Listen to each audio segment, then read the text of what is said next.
Well, good morning. It's Stacy from PeonyLaneDesign.com. Have you subscribed to the channel yet? Well, I don't know why not. I keep telling you every day. The button's right there. Don't forget to click the subscribe button, comment down below, like this video, and click the bell icon to be notified.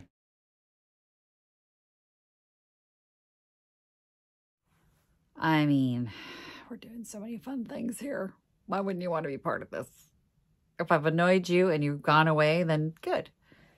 We don't want anybody who's going to be annoyed. I'm going to be as annoying as possible right up front and make everybody go away that just doesn't want to be here. Then they'll be here, right? We're painting that chair today. Well, I don't know if we'll finish it today, but we're doing that chair. I have one chair. That's okay. So my husband always makes the comment that I hoard lonely chairs. I do hoard lonely chairs. I take every lonely chair that I see because I feel bad for them. Like I have an emotional response to a single chair because nobody wants a single chair. That's what he tells me. Other people have told me this too. I've sold so many single chairs. Let me just put that out there in the universe for you. Like so many. And you know what I do is I take chairs like this and then I extra cushion the seat and I make them super cute. And all the sewing ladies go, oh, I need a new sewing chair. And this one's so cushy and soft and, you know, and it's pretty. So I sell a ton of these chairs for sewing chairs. And everybody tells me, nobody wants a single chair. That's a lie. Buy the single chairs. Pick them up off the side of the road. Grab the single chair. Even the farmhouse chairs that don't have a cushion have somehow found a home. I will paint them up and distress them, and then I'll call it a porch chair or a plant chair. I don't cut the hole in the bottom. If there's not a hole in it already or the seat's not wrecked, you can put a pot on top of this without cutting a hole in it. Okay? Don't cut the hole. Don't do it. Because then you've limited your customer base to somebody who actually wants a pot that size. So I don't cut the hole. And I call it a plant chair if it's rickety, or a porch chair. I have a porch chair. I have a black chair that I did for a customer. And then it became too rickety. I had already glued it, and it did. It like unhinged itself. But it is now on my porch. And it's got right now it's got a snowman on it that lights up. And it's super duper cute to have a little porch chair next to your front door, right? So don't limit your customer base by cutting the hole. Plus, once you cut that hole, like you could never do anything except make that a planter again. Don't cut the hole. I get so sick to my stomach when I see people. I'm like, you've just limited. And I get it. Like, if that's what you want, like if you're doing it for you and you're putting the chicken wire underneath it and all that garbage, fine, that's for you. But if you're selling it, don't cut the hole, because then you've limited who's interested in your chair. But we're going to get this bad boy sanded up and at the very least primed today. We'll probably get more than primed. You can see I got the chip brush out. I just dusted it off with that. I gotta find my mask because this thing is old and I do not want to be breathing the dust on this thing. But yeah, I put extra cushioning on the seat for these, and I sell it for about $38 when I'm done, which is not a whole lot of money, but you got a chair that you picked up for free and you put a little effort into it, and it's $38. That's here in Minnesota at my cheap store. You can't get a lot there for a single chair, but it's nice to give these single chairs a new life. And the people that have sewing machines and are quilting and, they like them because I add the cushioning, the extra cushioning. So I've got some extra cushion up there. And then I have this. You guys, this has been in my inventory for way too long. This blue toile, I bought it at an actual antique store, heavy blue toile, for $11 like a century ago. And it has been sitting in my inventory ever since. Not anymore. This is the fabric I've picked. I'm going to use Irish Garden as my paint, which is this blue with this. And this sucker's going out the door. Like, it's going to the shop.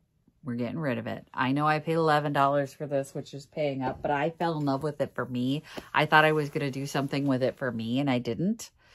So now I just have it. And if I'm not mistaken, I want to say that this antique store was going out of business, and I got like, I think I got like 40% off that. I really highly doubt I paid $11 for this. I wouldn't have. I'm so cheap. I'm pretty sure there was a sale going on.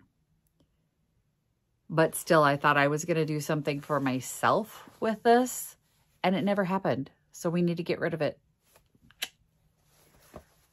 Now's the time. We're going to use this. We're going to get that sanded up. Let me find my respirator so we can just get to work. Okay, it's not my respirator, but this is a KN95 dust mask. This will do the trick. So this is what I found. I don't know what the hell happened to my respirator. Like, it's supposed to be right there. And I looked around, it's not here. I'm like, what the hell did I do with that now? ADHD, y'all. We're going to find a way, but let's get I got my dust mask on.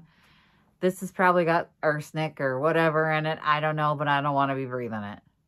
Like, none of us want to be breathing that. I sand plenty without it, but this one scares me. It's got like, I don't know, some stains on it that I don't know what they are. And we're just going to be safe, okay? And then I'll use Zinsser Bin to prime it to block any stains from coming through, because this is an older, like 1930s, 40s piece, and that the tannins in this are going to lift through whatever water-based product I put on it. So you're going to need to stain block with Zinsser Bin, okay?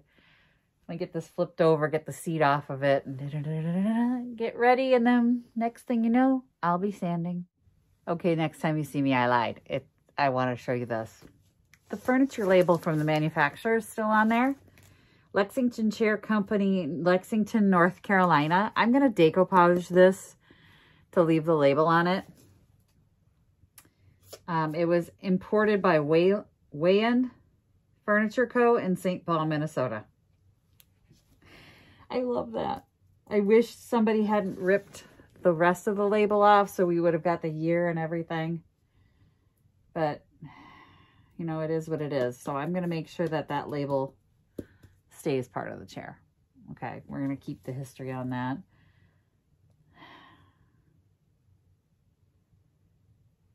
Oh, this fabric is awful. It is literally rotting.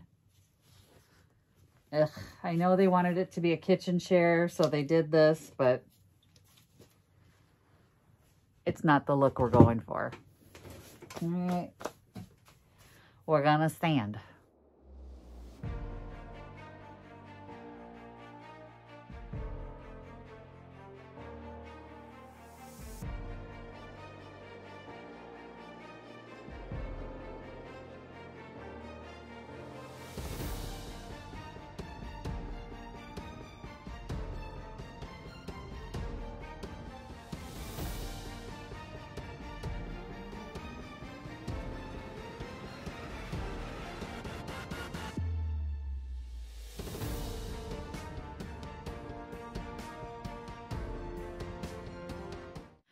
All right, I'm going to leave this on for just a little bit longer. This is just vinegar and water that I used to get the dust off with. So now back in the day when I was learning to do all this stuff and I'd watch all those DIY shows and the old guys would use tack cloth, or like a tack cloth. And I would just get so upset because I needed to go get tack cloth. I got to go buy it. Now I look at tack cloth as a luxury item. You don't need a tack cloth. A damp cloth will get all the dust off. I use vinegar to get any grime or dirt off that might be left behind. And that's it. So, and that's what my dad taught me to do. So the OG, he's not with us. He's in Arizona now. But for those of you who've been with the channel for a while, you remember the OG. He taught me how to do everything that I know how to do.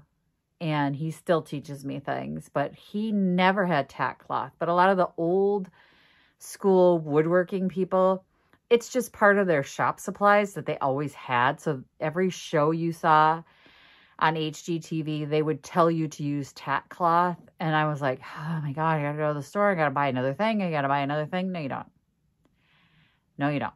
And that's what the OG taught me, is a damp cloth will do the trick just as well as a tack cloth. So don't go spend money that you don't need to spend. Get a little vinegar and water in a spray bottle and just a rag.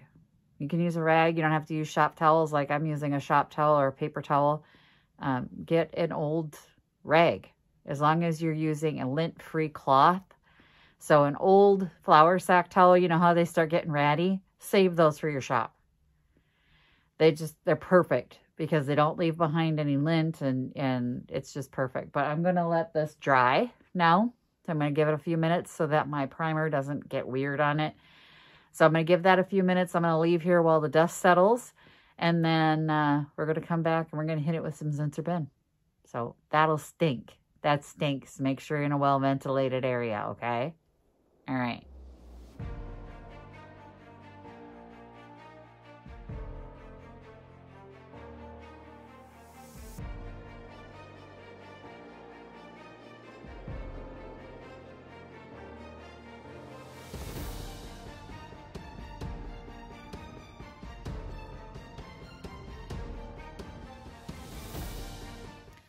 Now we gotta let it dry.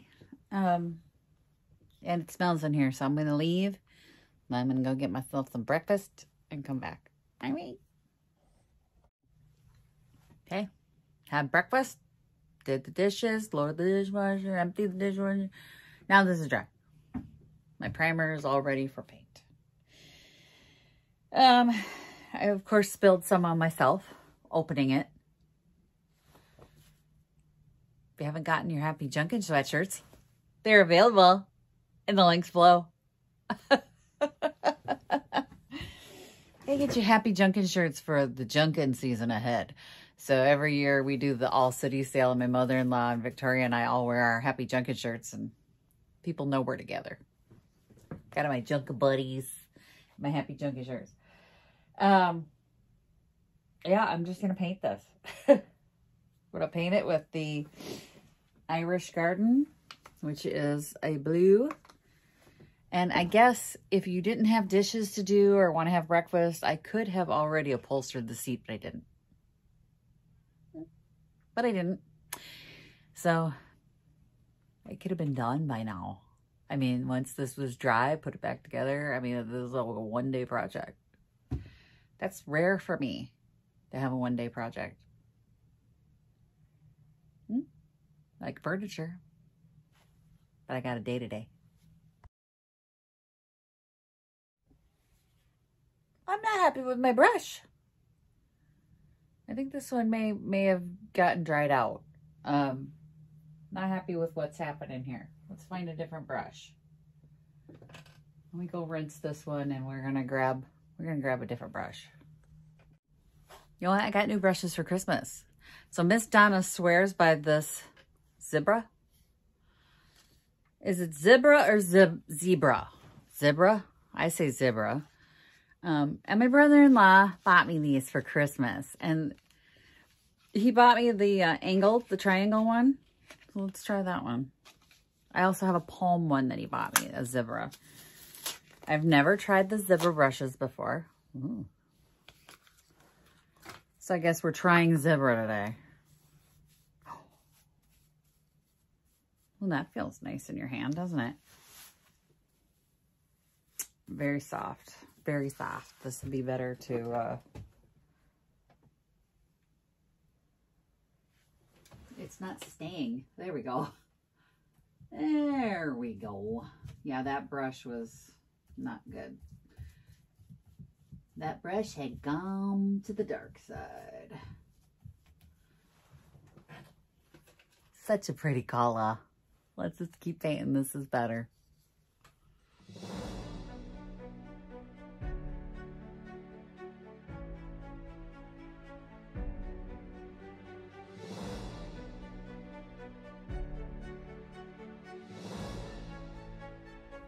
Okay, real quick, I don't so much love this.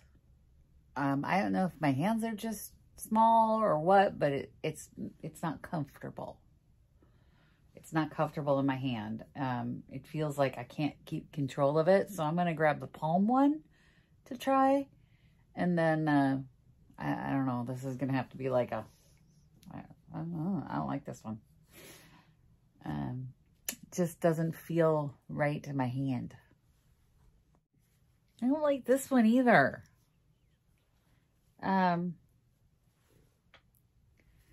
Maybe I'll get used to it, but it feels too wide in my hand. It's too wide. Yes, I'm whining. I like what I like. I want it to fit. Yeah.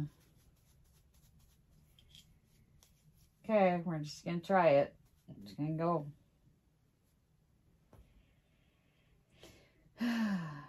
But this is looking pretty in the blue.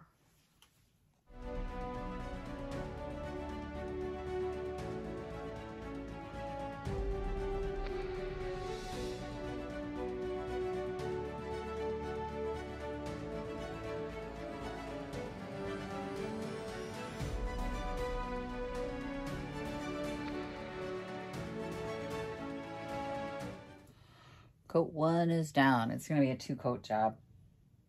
Just because there's little holidays, little white pieces peeking out here and there. I did not like the zebra. I went and washed it out. It does not fit my hand. This has where I can hook my finger around it. So it's more of a controlled, it's more controlled. Like with the zebra, I had to have my finger out here like that because there's no indent there, and it just felt like I had no control. So then I was holding it like this, and I'm like, well, that's not going to serve me. Like I'm not going to be, no. So I like brushes that have this the short handle in particular, and then a way for me to wrap my finger around it for more control. So I didn't like the style. The brushes, the bristles were amazing. They held paint. There were like a lot of paint. Like when I went to wash it out, it was a lot of paint coming out of there. I just need it to be, I may cut it. I may cut the handle. It's like everybody go, whoa. Look, I may cut the handle so that I have more control. This just fits better. Fits my hand better. Maybe my fingers are just really short. I don't know. I'm only 5 feet tall. Okay, so my fingers aren't very long. They are what they are. I gotta work with what I got. I just can wrap my hand around this one better. So if you have smaller hands, you're probably not gonna like that brush. I did not like the triangle at all. Like my hand hurts, like cramped. And all I did was a few brush strokes, and I'm like, no. I need more control than that. Let this dry for a minute. We're going to get another coat on here. It's so pretty. Look. It's like meant to be. Perfect. Yes. Okay. Second coat down. I'm going to go grab some lunch. I did this. I went and had lunch. Then I thought, oh, I'll just do this really quick. Look how nice it looks. Looks amazing together. Let's get it all put back together because this is a really pretty chair now. Lonely chairs are awesome. And another project down. So it just needs a price tag and to get into the shop. And we'll have to figure out what we're working on for another day. Thanks for watching, you guys. Happy junkin'. Bye. Visit my blog, peonylanedesigns.com, for more tips, tricks, and inspiration. Thanks for watching, everyone. If you like this video, please give it a big thumbs up. Don't forget to subscribe and click the bell icon so you'll be notified of new videos. I post every week DIY tutorials and, of course, more junkin' videos.